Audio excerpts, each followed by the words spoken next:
మందు తాగడం, సీసాల పలగొట్టడము అయితే విగ్రహంగా ప్రతిష్ఠ చేయలేదు. ఈ గుళ్ళో వచ్చేసి అసాంఘిక కార్యకలాపాలు జరుగుతున్నాయి. మందు తాగడము, లోపల కొన్ని కార్యక్రమాలు అయితే జరపడం జరుగుతుంది. ఇప్పుడైతే ఈ గుడి క్లీన్ చేస్తున్నాము. పదండి లోపలికి వెళ్దాము.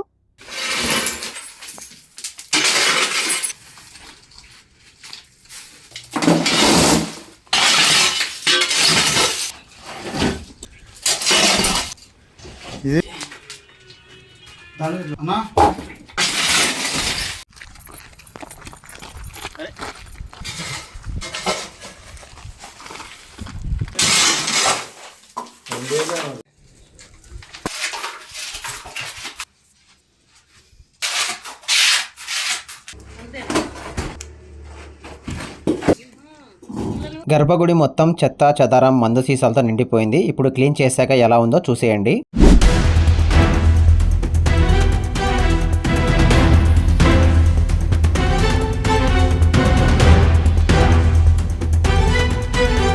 శ్రీశైలంలో శివుని గుడి వెనుకల అమ్మవారి అయితే ఎలా ఉంటుందో సేమ్ అలాగే చూడండి. మన కర్నూలు జిల్లాలో కూడా అక్కడ శివాలయం ఉంది, వెనుకలైతే అమ్మవారి గుడి ఉంది.